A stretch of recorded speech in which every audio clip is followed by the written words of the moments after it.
maisha yako akhera. Hapa tunafanya mazoezi tu ya kuishi. Tuo njiani tunasafiri sisi.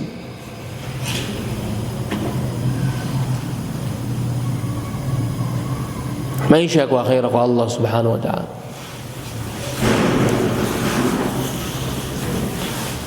Ukifungua suratul Waqi'a, ukaisoma ile suratul Waqi'a, ukaitazama, ukaona maisha yaliyoandaliwa kwa watu wema, ashabul yamin, huwezi kusema kuna maisha hapa ni kujidanganya tu kwamba kuna maisha. Inna al-aisha aishu al-akhirah faghfir lil ansari wal muhajira. Kwanza, maisha duniani sio maisha sarmadia. Hiyo ni pointi ya kwanza. Maisha duniani sio maisha ya milele, yana bad'an wa muntaha, yana mwanzo na mwisho. Lakini pia sio hivyo, sio maisha ya milele, lakini pia vile vile maisha ya akhira ni qasiratun jidda, ni mafupi sana, fupi sana. Ndio maana mtu atakayefufuliwa siku ya kiyama ataona duniani aliishi kama vile kupepesa jicho au risali moja tu. Dalili, qala Allah ta'ala yas'alunaka 'anis sa'ati ayyana mursaha fima anta min dhikraha ila rabbiha muntahaha innama anta mundhiru man yakhshaha. Alafu kaannama yawma yarawnaha lam yalbathu illa ashiyatan aw duhaha. Yani mtu atakuja kuona kwamba kana kwamba aliishi hapa duniani ule muda tu wa ashia na duhaha, ule wa asubuhi na dhuha, ule kama muda kale ka saa 12 pale 11 mpaka kwenye dhuha, ndio mtu ataona aliishi duniani muda huo. Wataona watu lam yalbathu illa ashiyatan au dhuhaha, kwa utaona muda mdogo sana. Nuhu alayhi salam alimkuta mwanamama mmoja amekaa juu ya kaburi akimlilia mtoto wake. Nuhu alayhi salam alimkuta mama amekaa juu ya kaburi anamlilia mtoto wake. Akamuuliza, mbona unalia hapa? Mama akaanza kusikitika, anasema namshangaa imekuwaje mtoto huyu anakufa. Nuhu akamuuliza, kama Asha, ameishi miaka mingapi? Mama yule akamtajia idadi ya miaka mingi sana, miaka 100 na kitu huko, miaka 100 na kitu huko. Anasikitika kwamba kijana huyu bado amekufa mdogo sana. Kwa mama yule anasikitika kuona mtoto wake amekufa akiwa bado mdogo wa miaka 120, 30, 40 huko na ngapi, 100 na kitu huko. Anasikitika, anasema mbona kijana huyu ni mdogo sana alafu anakufa. Nuh akamwambia, sayati qaum, watakuja watu miaka ya mbele huko, watakuja watu a'maruhum, umri wao wa kuishi ma baina 60 ila 70, ni kati ya 60 mpaka 70. Watakuja watu. Akasemaje mwanamke? Miaka ya 60 mpaka 70. Qalat, yule mama akasema, lau kuntu fihim, lau nitakuwa ndani ya huo umma, lama faraqtu almaqbara, sintoweza kuondoka makaburini. Nikiwa mimi ndo huo umma huo, hao watu hao, mimi sintoondoka makaburini, nitakaa kaburini tu. Sasa miaka 60 ndo nini? Ndo nini miaka 60? Na Nuhu mnafahamu amewalingania watu miaka 950. Wao walikuwa naishi miaka mingi sana, miaka mingi sana. Sasa namwambia watakuja watu wataishi miaka wao 70, 60 na ngapi, 70. Anasema lau nikiwa katika huo umma sintoweza kuachana makaburi. Sio kuyalamba makaburi, yani mimi nitakuwa sana nasubiri tu nife tu, manake sioni faida ya kufanya shughuli zozote duniani mimi. Lakini nikifanya kidogo tu starehe nikaanza kuionja tu, umauti unaishia hapo hapo. Nikigusa tu jambo fulani la khairi, umauti umeshaniingia hapo hapo. Sasa ni hangaika na dunia nini? Mi ibada makaburini nimekaa zangu, omba Allah msamaha na nini, basi nasubiria tu muda wangu ufike niweke kaburini. Sio kama ninafanya ibada kaburini, kalla, sio maana yake. Kwa maisha duniani haya ni maisha mafupi sana. Kwa hiyo aishu al-akhirah, maisha ya akhira ndio maisha bora. Wa al-Imam Ibn Taymiyyah alifungwa. Alipofungwa gerezani, akaanzisha harakati ndani ya gereza kuwasomesha watu dini. Kawasomesha watu dini sana mule ndani. Wakamhamisha tena gereza lile, wakampeleka kwenye gereza lingine. Gereza lile alipofika akawa peke yake, fakana yuallifu alkutub, akawa anaandika vitabu mpaka wakati mwingine anaandika kwenye ukuta huko.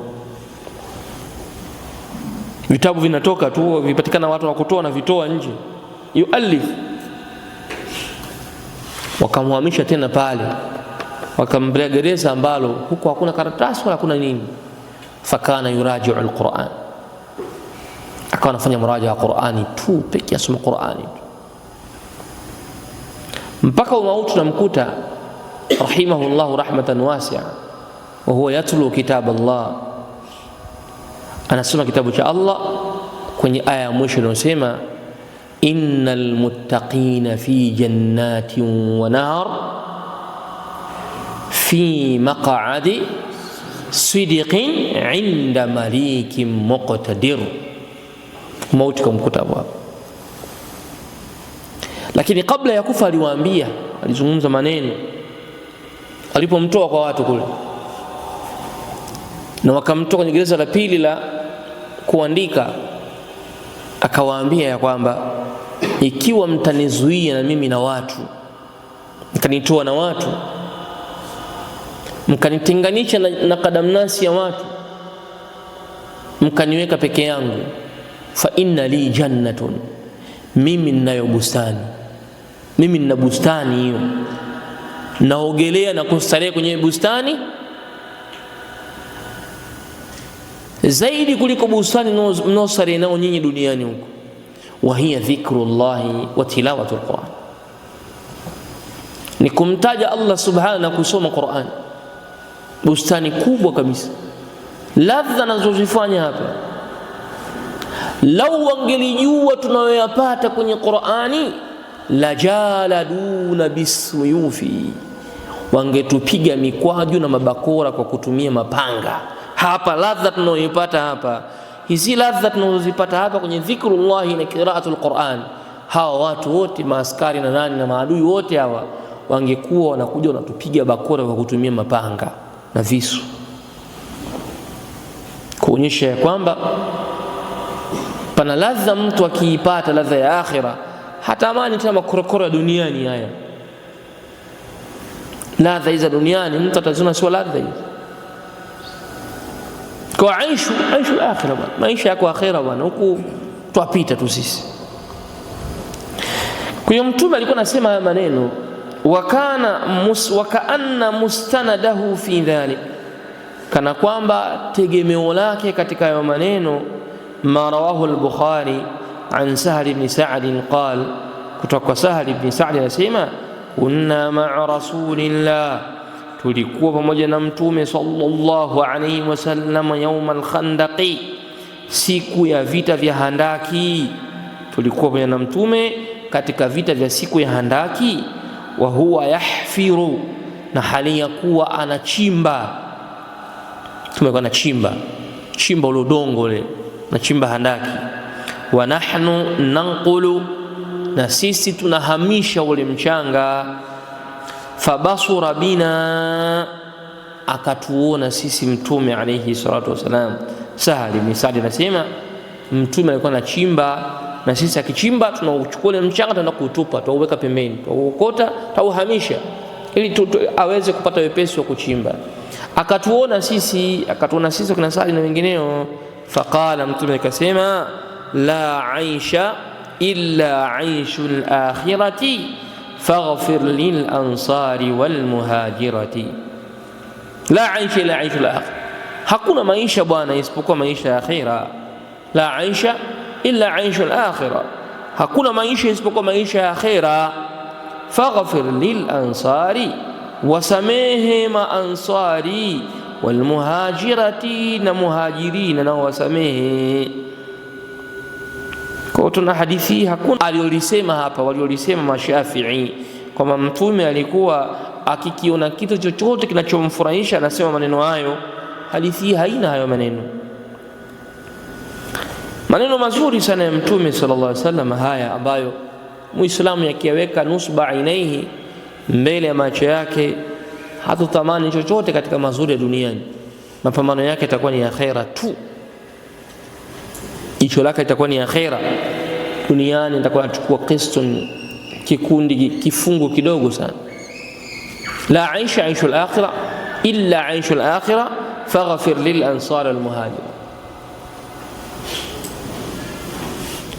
Ndani ya akhira pana vitu ambavyo ma la ainun ra'at, macho hayajawahi kufanyaje kuona, wala udhunun sami'at, wala masikio hayajawahi kusikia.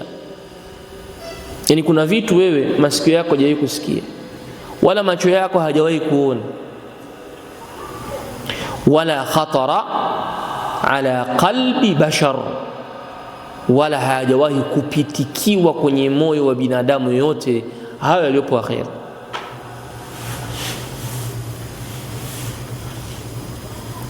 Suratu Al-Waqi'a nimekwambieni isomeni,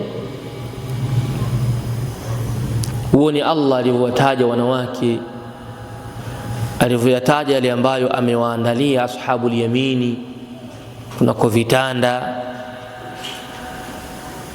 fi sidrin makhdudin wa talhin mandudin wa ma'in maskubin. Yani ni aina ya furaha kulikweli. Wa lahmi tayrin mimma yashtahun, nyama za ndege hizi tunakula mpaka kila unachokitamani katika nyama ya ndege utakula. Utasemaje hayo maisha hayo? Na hayo maisha sio siku moja kwamba eti haya maisha napata wiki mbili na malizana nayo nitafilisika. Hakuna kufilisika huko. Allah subhanahu wa ta'ala tawataharisha watu wa peponi mpaka kwenye vifua vyao. Hivi vifua hivi tulivyo navyo Allah atavitoharisha kabisa.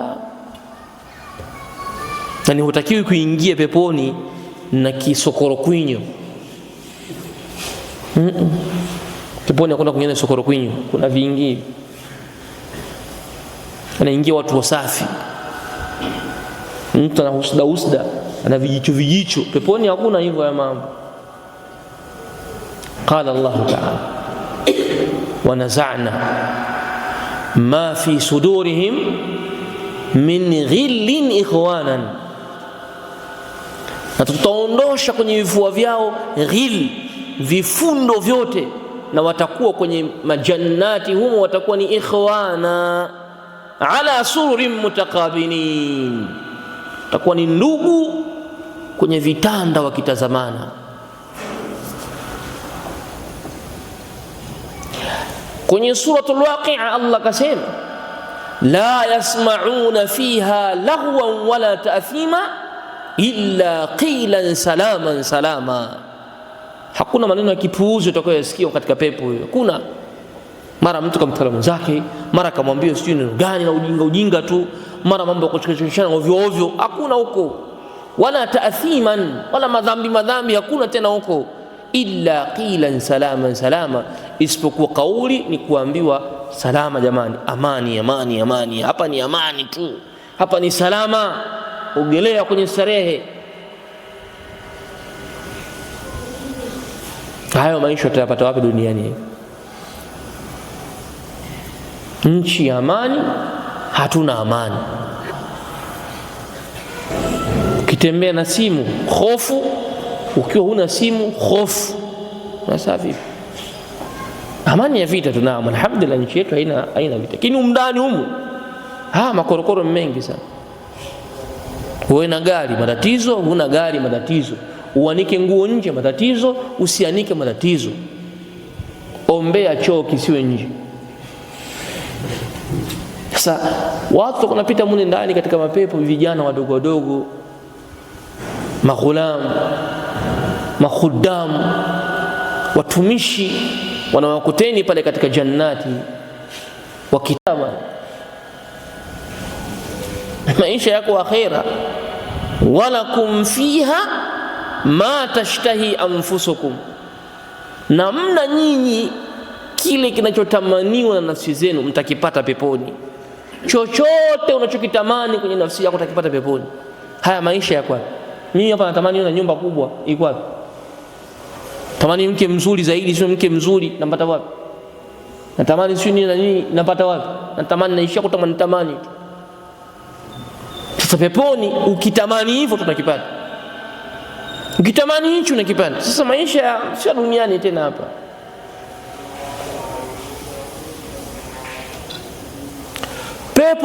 Peponi, pombe za peponi hazileweshi. Mathalu jannati allati wa'ida almuttaqun fiha anharun min khamrin ladhatin lisharibin. Utakuwa pombe humo. Suratu Safat Allah kasema la fiha ghawlun wala hum anha yunzafun. Pombe ya peponi hulewi. Mara unakojoa ovyo, mara si unaongea maneno ya ujinga, mara si unatukana, mara umempiga mtu, mara umeanguka kwenye mamitaro, mara hizo pombe za duniani bwana, duniani. Akhera hakuna pombe za hivyo. Kwa unaona kila kinachozungumziwa akhera kimejaa furaha na matamanio, na tamani hata leo kesho hiyo janna. Ndio maana Mtume kanamwambia maswahaba, la aisha illa aishul akhirah faghfir lil ansari wal muhajir. Hakuna maisha duniani hapa, hakuna maisha. Ndio maana wale watu werevu walipoitazama hii dunia namna ilivyo, talaquha, waliipa talaka ya moja kwa moja. Wale watu wenye kuangalia akhera kulivyo kuna nini, walipoitazama hii dunia tu, talaquha, waliipa talaka. Wao wakajielekeza, watakhadhu salihal a'mali fiha sufna, wakayafanya matendo mema kwao ndio meli za kupita kwenye hili haya mawimbi ya duniani haya. Wakafanya matendo mema ndicho kipando chao cha kupita kwenye akhera, kwenye hii dunia, wakielekeza akhera. Allah siku ya kiyama anawaambia, udkhuluha bisalamin aminin, udkhuluha bisalamin aminin. Ingieni jamani, mshatoa jasho kubwa duniani, ingieni kwa amani na salama. Kwa hiyo haya maneno ya Mtume alayhi salatu wasalam ni maneno machache, lakini yanakupa shauku ya hali ya juu ya kupambana, ya kutoa juhudi kuigombania akhira. Waliotafuta pesa hapa duniani asilimia kubwa shakufa. Wako hawa wapambanaji wengine, lakini pia muda wao ni mchache sana. Tutafute kwa ajili ya kutengeneza akhira yetu. Toa juhudi yako kutafuta, lakini kwa lengo la kuitafuta akhira. Bora uvikose vya duniani, lakini akhira ufanyaje? Uipate. Kosa vya duniani uvikose, lakini vya akhira usivikose. Bora usipate hapa, lakini kwa mbele Allah upate, kwa sababu huko ndo maisha ya milele. Lakini hawa manaswara, makristo haya yote hawa, wao hawana dunia yao zaidi ya dunia yao ndio hii, hawana akhira wao. Uzima wa milele, uzima wa milele gani? Uzima wa milele unao. shindana kwenye mambo ya mali, shindana kwenye mambo ya nini, tarafu. Hana akhira wao wanaoigomania wao. La halala lahum wala harama lahum, wala halali wala haram. Sisi Waislamu tuna mipaka yetu. Innal aisha aishul akhir, hakika ya maisha bora sahihi matamu ya milele ni maisha ya akhira. Usidhani kwamba wewe hapa eti ndo ushafika ustadhi. Vijana tunakufa, watoto wanakufa, wachanga wanakufa, wazee wanakufa, wazima wanakufa, wenye kuumwa nao wanakufa. Itengeneze akhira yako. Umekuja kusoma, soma lillah. Usipoteze nguvu zako kama unasoma ili watu wakuone. Acha hayo mambo kabisa. Tisome ili kwa lengo la kwenda kuwaridhisha watu na wataka wewe wawaridhishe. Kalla, achana nao watu. Soma kwa ajili ya kuinufaisha nafsi yako wewe kwanza. Kulluhum atihi yawm alqiyamati farda, kila mtu atakuja mbele ya Allah akiwa peke yake. Hauna mtu atakayekuja nao pembeni, huyu rafiki yangu nilikuwa ninasoma kwa ajili yake. Nani? Yeye mwenyewe matatizo yake anayo. Kujitumikishe kwa kujilea wewe mwenyewe, usiangalie binadamu wengine. La khairi la taa, pambana nalo wewe mwenyewe. Subirie watu wengine, usiwatazame watu wengine, hapana. Akhira, wala taziru waziratun wizra ukhra, hautobeba mzigo mtu mwingine. Mzigo ni wa kwako wewe mwenyewe. Wa kulla insanin alzamnahu ta'irahu fi unuqihi, mzigo wako utakuwa uko hapa. Na wale malaika wanaobeba vitabu hawatompa rafiki yako akusomee, utapewa wewe.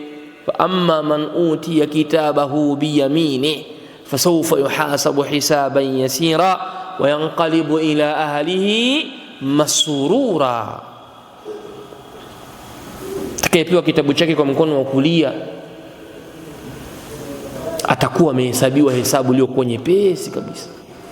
Akiyaona yale aliyoyatenda ya kheri mazuri yapo, atawageukia watu wake na jamaa zake, atawaambia yanqalib ila ahlihi masrura, atageuka kwa watu wake akiwa na furaha, akisema inni dhanantu anni mulaqin hisabiyya, mimi nilikuwa na yaqini kabisa ya kwamba nitakutana na hesabu yangu, ndio maana nilikuwa busy na kujitengeneza mimi kwanza, kujinufaisha mimi, nibadilike mimi kwanza, kwa sababu ninajua nitakutana na Mola wangu, atanihesabu mimi, na kama ni pepo nitaingia kwanza mimi, na kama ni motoni nitaingia mimi. Kwa nilipambana na hilo. Wa amma man utiya kitabahu waraa dhahri, na ama yule atakayepewa kitabu chake mkono wa kushoto nyuma ya mgongo. Wa amma man utiya kitabahu waraa dhahri fasawfa yad'u thubura, atakuwa ni mwenye kuita na kunyanyua sauti ya juu, akitamani maangamivu yatokee pale pale, aangamie. Fasawfa yad'u thubura, maangamivu, bora ningekufa mapema, ni bora niangamie nisione haya. Udhalili gani huu ambao mimi naupata leo hii? Atakuwa na nadi ya kutani na haya mabaya sasa hivi, yamalizane nayo. Fasawfa yad'u thubura wa yasla sa'ira, sehemu yake kufikia ni huko motoni, sa'ira. Shika tupa motoni, habari yako imeisha. Kwa fa'mal li nafsik, wewe fanya kwa ajili ya nafsi yako wewe kwanza. Siharibu matendo yako ya kusoma eti kwa sababu ya watu wengine. Usiharibu matendo yako ya da'wa ya nini kwa ajili ya watu. Kalla, fanya lile ambalo linakurudishia manufaa kwanza wewe na kumridhisha Mola wako subhanahu wa ta'ala. Achana na hao viumbe wote, binadamu wote waache kama walivyo. Kila mmoja ana mzigo wake na atakwenda kuhesabiwa yeye mwenyewe. Usirudishwe nyuma na binadamu yoyote kwenye amali ya akhira. Usirudishe nyuma kwa kitu chochote kwenye amali ya akhira. Haya maneno yangu mawili nayarudia tena. Mtu yoyote asikurejeshe nyuma kwenye jambo la dini, hata kama ni fatani, hata kama ni namamu, hata kama ni mughtab, msengenyaji sana, mbea sana, ni mfitinishaji sana, asikurudishe nyuma kwenye jambo la dini ya siku hiyo. Nenda hivyo hivyo, nenda. Shughuli yoyote ambayo unaona shughuli hii inakuwekea beria, inakuwekea uzio kwenye taa, hiyo shughuli iweke pembeni, wewe mtii Mola wako, kwa sababu wewe ukifa, ukiondoka, hiyo shughuli itabakia na itashikwa na watu wengine. Sasa faida yake ni si bora ukifa na yenyewe ife? Kwa innal aisha aishul akhir, maisha mazuri yako akhira. Ndugu zangu, maisha mazuri yako akhira, huko bwana kuna kila kitu. Inna lilmuttaqina mafaza hadaiqa wa a'naba wa kawa'iba atraba wa ka'san dihaqa. Sikia hizo kheri zote Allah kaziandaa kwa wacha Mungu. Haya maisha ukiyatazama sio maisha. Ukitazama vizuri hamna maisha. Hamna maisha kabisa. Wazuri tuliowategemea wakai ndio wanakufa. Baba, mama, nani, mtoto wako, kaka yako, hao ndio wanaondoka duniani. Halafu wale waovu mauswat ndio wanapewa muhula kidogo kuendelea kuishi. Aishul akhirah. Haya maneno haya mpaka Imam Muslim na Imam Bukhari na Muslim yafanye kama vile tunaweza kusema ndio iwe kama vile useme ndio profaili yako. La aisha illa aishul akhirah, hakuna maisha isipokuwa maisha ya akhira.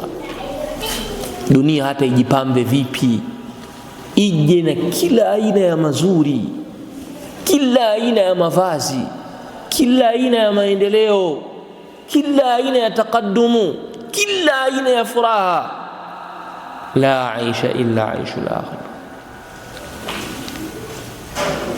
Maisha mazuri yako zake akhira huko.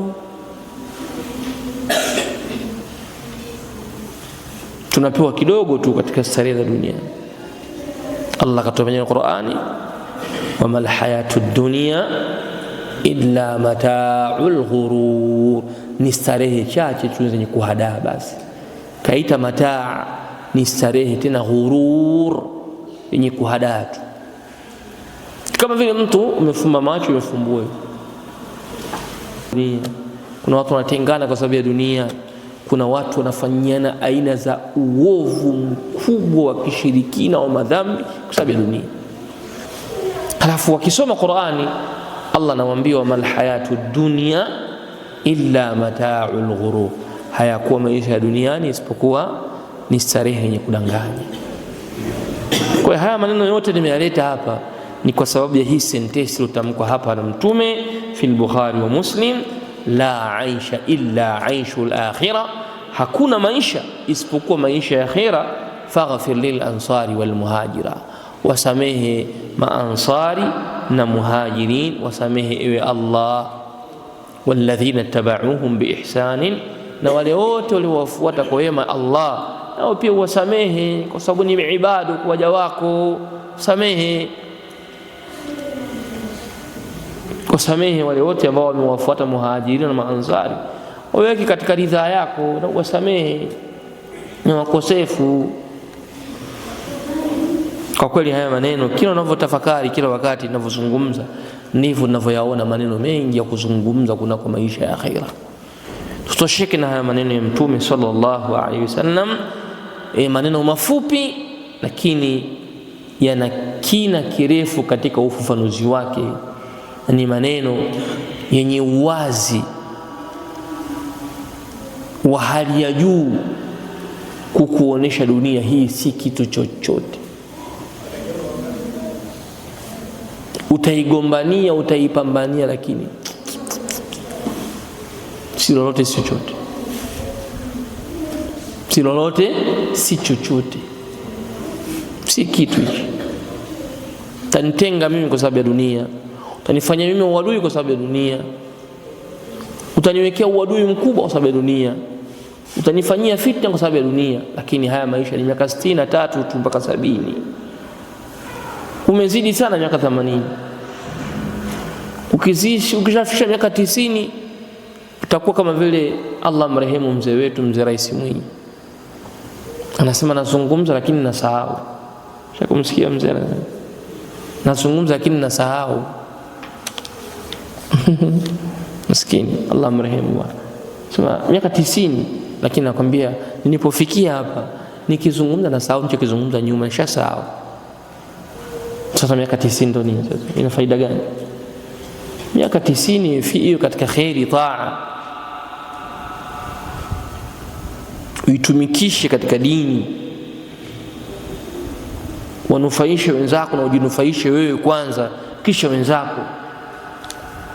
Ujitoe, yani kwa nguvu zote jitoe, uumie, ufilisiki wakati mwingine hata ukose chochote, lakini unapambana kuna kwa akhira yako, kwa sababu huo ndio mzigo utakaotakiwa ubebe kaburini kwako na mbele ya Mola wako. Hamna mzigo mwingine hapa. Unajifanya ulikuwa bouncer nyuma vyuma, ukadhani huko kaburini utaenda na manguvu. Kaburini kwa manguvu tena kumuonesha Allah msuli huko. Hakuna hayo mambo. Vyuma vyako ni matendo mema. Beba matendo mema, umia, teseka, kosa usingizi. Ladha ulizokuwa zitamani zote zikose. Yani usikie mpaka wakati mwingine kichwa kinawaka moto. Kutembea tu hivi unasikia uvivu, umechoka sana. Lakini twende hivyo hivyo. Sababu jambo la akhera, la dini, linalo hivyo hivyo. Yani uumie, yani usikie msema mimi hapa mimi naumia. Kwa sababu ya akhera, lakini sio kwa sababu ya dunia, wewe kwa akhera. Watu tunachoka sisi kwa sababu ya dunia, tunachoka. Mtu akifika nyumbani anataka tu, hataki story yote, takalale. Kachoka kwa ajili ya nini? Dunia imemchosha. Akilala ubavu mmoja hivi, akigeuka hivi alfajiri ya hoi, hana cha witiri, hana cha za qiyamul layli, hana cha adhkari, cha kusoma Qur'ani, hana chochote. Kachoka kwa sababu ya kuihangaikia dunia yenye miaka 60 na 70. Huyu hajachoka kwa sababu ya akhera yake, amechoka kwa sababu ya dunia, hamna kingine.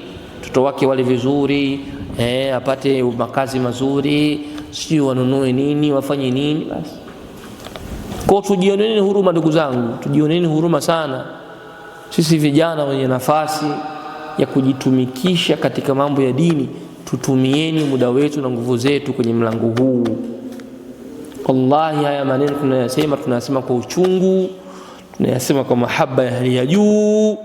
Yawezekana tunayazungumza hapa ndio yakawa maneno yetu ya mwisho, utonisikia tena nikizungumza. Yawezekana pia. Hakuna anayejua ghaibu. Hakuna anayejua ghaibu. Yawezekana ndio yakawa maneno yangu ya mwisho, usinisikie tena. Au ikawa ndio mara yangu ya mwisho kunitazama, usinione tena maisha yako mpaka ila yaumin nas, yaumul qiyamah. Nilichokitafuta duniani kiko wapi ambacho ni kizuri sana ambacho kitanifanya mimi niende nikajigambe nilipambana duniani? Hakuna. Ni a'maluk au amaluka salih, ni matendo yako mema ya kutafuta ilmu. Fundisheni dini ya Allah subhanahu, someni kitabu cha Allah sana, muombeni Allah thabati, tumieni nyakati za usiku kufanya nyiradi, kumdhukuru Allah, kufanya ibada wakati wa usiku. Salini sana, ndio uendeshe usingizi. Wewe unataka ucontrol usingizi wako, kwa sababu usingizi nini bwana? Kitu kidogo tu, usiku chote usingizi ukakosa kumwabudu Mola wako. Tumomba Allah subhanahu wa ta'ala turuzuku mwisho uliokuwa mwema. Tumomba Allah subhanahu wa ta'ala tujalie katika watu ambao yastami'una alqawla yetu, na tujalie katika watu ambao watakaopokea vitabu vyao kwa mkono wa kulia, na atukinge na kundi la watu watakaopokea vitabu vyao kwa mkono wa kushoto. Allahumma ghfir lana dhunubana wa kaffir anna sayiatina wa tawaffana ma'al abrar. Wa sallallahu ala sayyidil mukhtar Muhammadin sallallahu alayhi wa alihi wa sallama wa sallallahu ala nabiyyina Muhammadin wa ala alihi wa sahbihi ajma'in walhamdulillahi rabbil alamin.